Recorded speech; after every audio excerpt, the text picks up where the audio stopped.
The Chicago skyline glittered through the glass walls of our loop office, but the vibe inside was straight up cutthroat.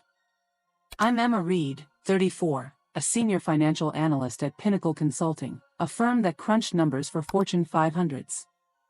My mentor, David Cox, a 50-year-old big shot with a corner office and a Rolex, had just pinned a massive fraud scandal on me, claiming I'd cooked the books for a client deal worth $10 million. The partners were ready to yeet me out the door, and David played the hero, uncovering my mistake. Truth? He was the one skimming funds, and I was his scapegoat. He thought he could punk me and keep his empire. Nah, fam. I was about to clap back and burn his whole legacy to a crisp. I grew up in Evanston, daughter of a librarian and a carpenter, raised on grit and spreadsheets. I was that kid balancing her high school's budget for fun, so I aced Northwestern's finance program on scholarships, graduating top of my class. By 2022, I landed at Pinnacle, auditing deals for clients like tech unicorns and retail giants. The gig was intense, 70-hour weeks, endless pivot tables, and pressure to deliver insights that saved millions. I loved it. My models cut client costs by $15 million in 2 years, earning me props from the partners. David, our CFO, took me under his wing, calling me his star. I trusted him like a rookie. Big mistake. Pinnacle was a pressure cooker with a side of ego. 200 employees, a swanky office with lake views, and partners who acted like they invented money. David was the kingpin, charming, connected, with a TED Talk and a Forbes feature. But I'd caught his shade, fudged expense reports, vague consulting fees. I brushed it off, until the fraud hit. We were auditing a tech client, NextGen Innovations, for a $10 million merger. My job was to stress test their financials. I flagged discrepancies, offshore accounts, inflated revenues, but David told me to smooth it over. I pushed back, and he got icy. Emma, don't rock the boat. Next thing I know, I'm in a boardroom, accused of forging NextGen's numbers. The setup was slick. David found doctored spreadsheets tied to my login, showing I'd inflated NextGen's valuation to greenlight the merger. The partners were livid, threatening lawsuits and SEC reports. My rep was tanked, colleagues ghosted me, my inbox flooded with "explain yourself" emails. David played savior, saying he'd vouch for me if I took a suspension.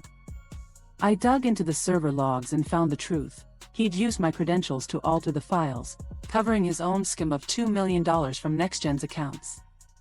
He wasn't just framing me, he was cashing out and leaving me to eat the L. I confronted him in his office, my voice shaking. David, I know you framed me. I've got logs. He leaned back, smirking like a Bond villain. Emma, you're out of your league. No one's gonna believe a junior analyst over me. Take the hit and move on. That's when I decided, I wasn't just clearing my name. I was gonna bury him so deep, his Forbes cover would be kindling. I didn't pop off right away. David was untouchable, buddies with the partners, a Rolodex of C-suite pals. If I went to HR or the SEC without airtight proof, I'd be blacklisted. I needed a plan, sharp, data-driven, and savage, like a perfect regression model. First, I went full audit mode. I saved every email, Slack ping, and server log, timestamped and backed up on an encrypted drive. Illinois' one-party consent law let me record our talks, catching David's smug, "take the hit" line. But logs and recordings wouldn't torch his empire. I needed to hit his clout, his god-tier rep as the finance guru. David's weakness was his ego. He lived for the spotlight, keynotes, X-Threads, a podcast with 50,000 downloads. If I could prove he'd framed me and skimmed millions, the industry would eat him alive. But a leak wasn't enough. It had to be a public smackdown, time to max out the damage. Pinnacle was set to host its annual gala, a black-tie event with 500 execs and media. David was getting a Lifetime Achievement Award, his crowning moment. Perfect. I'd make it his funeral. My first ally was Noah, a junior analyst who'd been sidelined by David for questioning his math. Noah was 26, a numbers nerd with a chip on his shoulder. Over tacos at a Wicker Park joint, I spilled the tea. He's been pulling this crap for years, Noah said, his eyes narrowing. Last year, he pinned a bad forecast on me. I'm in. Noah had access to Pinnacle's financial servers and could trace David's transactions. He found a trail. David had funneled $2 million through a shell company, Cox Ventures, tied to NextGen's offshore accounts. It was fraud, plain and simple. Next, I tapped Priya, a former Pinnacle intern now at a fintech startup. Priya was 30, a data scientist with a knack for sniffing out patterns. I asked her to do a low-key dive on David's digital footprint, public records, socials, anything sloppy. Priya hit gold. David's podcast site had a misconfigured API, exposing draft episodes where he bragged about creative accounting for NextGen. He'd also been emailing Pinnacle's client data to Cox Ventures from his work account, a straight-up NDA violation. The dude was cocky and careless. Noah and I built a dossier, server logs, transaction records, Priya's API scraps, my recordings. We found David had doctored more than NextGen's books. He'd been skimming from 3 clients, totaling $5 million. He was banking on Pinnacle's trust to cover his tracks. But trust cuts both ways. I decided to weaponize the gala, leaking the dossier to a journalist who could blow it wide open. I reached out to Lauren Chen, a Chicago Tribune reporter I'd met at a networking event. Lauren was a pro at corporate scandals, with a column that reached 200,000 readers. Using a burner email, I teased Pinnacle's CFO framing analyst for his fraud. Got proof.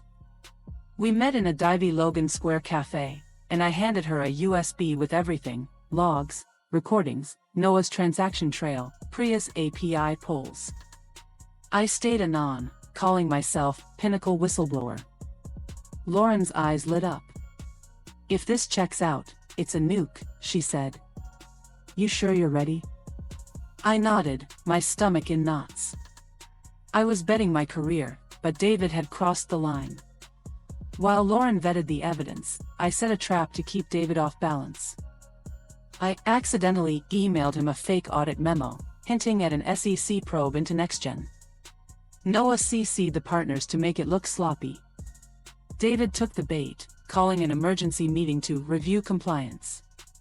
He spent days chasing ghosts, grilling the team, while I planted one last Easter egg, a dummy file on Pinnacle's server, labeled NextGen Audit Trail, with metadata tied to my login but showing David's edits. It was bait for the partners to find.